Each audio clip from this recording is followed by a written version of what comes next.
শিশুরা যেভাবে অবস্থান করে, ক্যাম্পাসে নারীরা সেভাবে অবস্থান করছে। গোটা জাতি সাক্ষী, ইসলামী ছাত্র শিবির দায়িত্ব গ্রহণ করার পরে ক্যাম্পাসে কিভাবে সেখানে একাডেমিক সুষ্ঠু পরিবেশ নিশ্চিত করেছে। দিল্লিতে যারা পালিয়েছে, তোমাদের পালানোর বন্দোবস্ত তোমরা করো। ভোট ডাকাতদের আর এই বাংলাদেশে স্থান দেয়া হবে না। গাজিছে দামামা, বাদরে আমামা, শির উঁচু করি মুসলমান, জাওয়াত শেষে নয়া জামানার ফানাকিল্লাহ ইনশা। দীর্ঘ জুলুম, নির্যাতন, নিষ্পেষণের পথ বাড়িয়ে স্বাধীন সার্বভৌম এই বাংলাদেশ আবার নতুন এক গণতন্ত্রের দিগন্তের পথে হাঁটতে শুরু করেছে।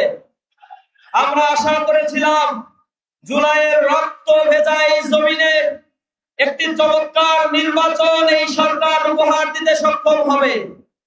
আমরা আশাহত হইনি, কিন্তু চারিদিকে যে অবস্থা, পূর্বতন বন্দোবস্ত আমরা দেখেছি, জুলাই থেকে শিক্ষা গ্রহণ না করে বরং দুর্নীতি, দুঃশাসনের যে ধারাবাহিকতা আমরা দেখেছি, তাতে জাতি এখন হতবাক হয়েছে।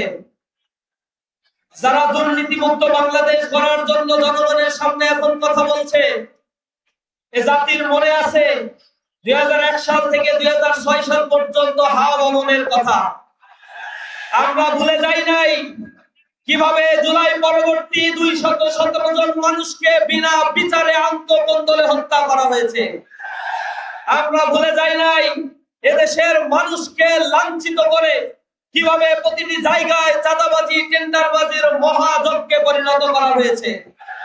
প্রিয় উপস্থিতি, আপনারা লক্ষ্য করেছেন জুলাই পরবর্তী প্রতিটি ক্যাম্পাসে যখন ইসলামী ছাত্র শিবির স্বাভাবিক গণতন্ত্রের যাত্রাকে উন্মোচিত করার জন্য ছাত্র সংসদ নির্বাচনের কথা বলেছিল, এই ছাত্র সংসদ নির্বাচনের ক্ষেত্রে কারা গড়িমসি এবং বাধার সৃষ্টি করেছে।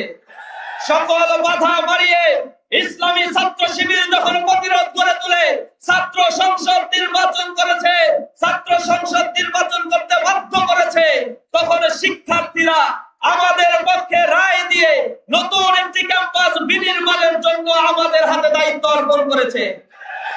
5টি ছাত্র সংসদের নির্বাচন পরবর্তী ক্যাম্পাস গুলোর শিক্ষার্থীরা সাক্ষী, গোটা জাতি সাক্ষী, ইসলামী ছাত্র শিবির দায়িত্ব গ্রহণ করার পরে ক্যাম্পাসে কিভাবে সেখানে একাডেমিক সুষ্ঠু পরিবেশ নিশ্চিত করেছে, জবাবদিহিতা নিশ্চিত করেছে। ইসলামী ছাত্র শিবিরের ভিপি জিএস নির্বাচিত হওয়ার পরে এজিএস থেকে ক্যাম্পাসের প্রতিটি সদস্য পর্যন্ত তাদের বিরুদ্ধে চাঁদাবাজির একটা অভিযোগ আনতে পারবে না কেউ, দখলবাজির অভিযোগ আনতে পারবে না কেউ, কখনোই বল প্রয়োগ করে অন্যের উপরে ইসলামী ছাত্র শিবিরে একজন নেতা কর্মী কোন কার্যক্রম পরিচালনা করেছে তার প্রমাণ তারা দিতে পারবে। আমরা ক্যাম্পাসে প্রতি মাসে যে কার্যক্রম করেছি, শিক্ষার্থীদের কল্যাণে তার জাতির সামনে আমরা সংবাদ সম্মেলন করে উপস্থাপন করেছি। বরং ইসলামী ছাত্র শিবির থাকার কারণে ক্যাম্পাস এবং ক্যাম্পাসের পার্শ্ববর্তী জায়গাগুলোতে মাদকের অভয়ারণ্য ছিল, সেই মাদক সিন্ডিকেট ইসলামী ছাত্র শিবির চিরতর বিলুপ্ত করেছে। ক্যাম্পাসগুলোতে যে টেন্ডারবাজি চলত, ইসলামী ছাত্র শিবির সেই টেন্ডারবাজি বন্ধ করেছে। ছাত্র সংসদ আসার পরে নারীরা নিরাপদে ক্যাম্পাসে, মায়ের কোলে শিশুরা যেভাবে অবস্থান করে, ক্যাম্পাসে নারীরা সেভাবে অবস্থান করছে।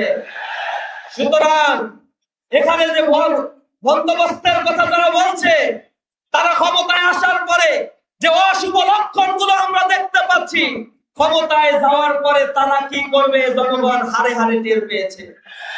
এ কারণে গ্রামগঞ্জ, শহর, নগর, বন্দরে মানুষেরা এখন বলা শুরু করেছে, আমাদেরকে যা শিখানো হয়েছে জামাতের ব্যাপারে, ছাত্র শিবিরের ব্যাপারে, আমাদেরকে ভুল শিখানো হয়েছে।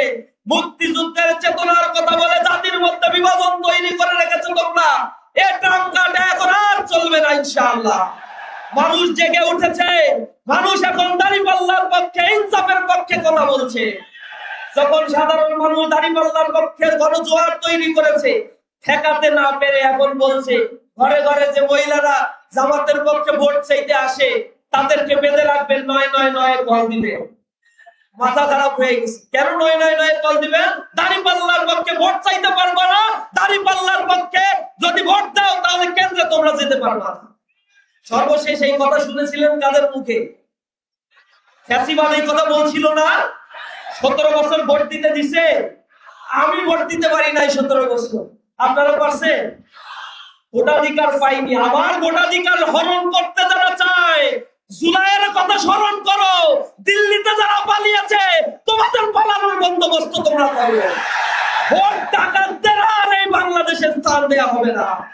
তরুণ সমাজ জেগে উঠেছে, নব দিগন্তের উন্মোচন করেই আমরা ঘরে ফিরবো ইনশাআল্লাহ। গাজিছে দামামা, বাদরে আমামা, শির উঁচু করি মুসলমান, জাওয়াত শেষে নয়া জামানার ভাঙা কেল্লায় উড়ে নিশা। আমাদের এই ভাঙা কেল্লায় নিশা উড়িয়ে একটি কল্যাণ রাষ্ট্র প্রতিষ্ঠার জন্য আমরা কাজ করব। সকলকে সেজন্য রাস্তায় থেকে প্রতিরোধ করে তোলার আহ্বান জানিয়ে আমার কথা শেষ করছি। আসসালামু আলাইকুম ওয়া রাহমাতুল্লাহি ওয়া বারাকাতুহু।